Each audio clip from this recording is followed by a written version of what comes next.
আপনারা শান্ত থাকলে শান্ত থাকতে হবে।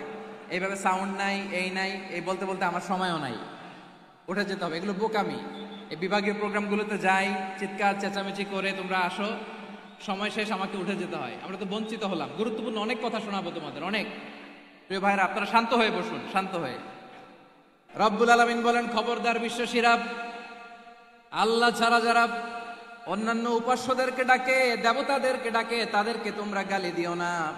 ওই সমস্ত দেবতাদেরকে যদি তোমরা গালি দাও, তাহলে তারা আল্লাহকে গালি দিবে, ঠিক কিনা বলে? আমরা দেবতাদের গালি দিলে ওরা আল্লাহকে গালি দিবে। রব্বুল আলামিন বলেন, খবরদার দেবতাদেরকে গালি দিও না, তাহলে ওরা তোমার রব আল্লাহরে গালি দেবে।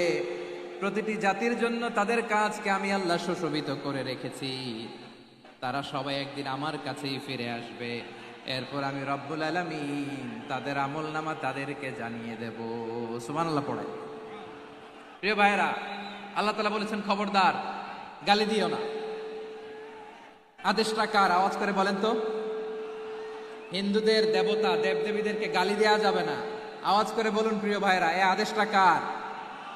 এই আপনাদের গলার আওয়াজ।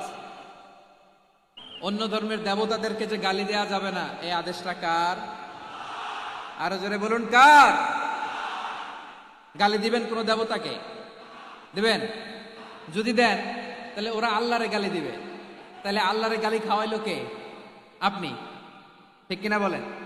আমি আল্লাহকে গালি খাওয়ানোর কারণ হলাম। কারণ আমি যদি গালি না দিতাম, ওরা আমার রবকে গালি দিত না। আওয়াজ করে বলেন ঠিক কিনা? তাহলে প্রিয় ভাইয়েরা, ইসলাম আমাদেরকে শিখায়, সূরাতুল আনআমের 108 নম্বর আয়াত থেকে আমরা বুঝলাম, কোন ধর্মকে ছোট করা যাবে না। অন্য ধর্মকে ছোট করা মানে ইসলামকে ছোট করা।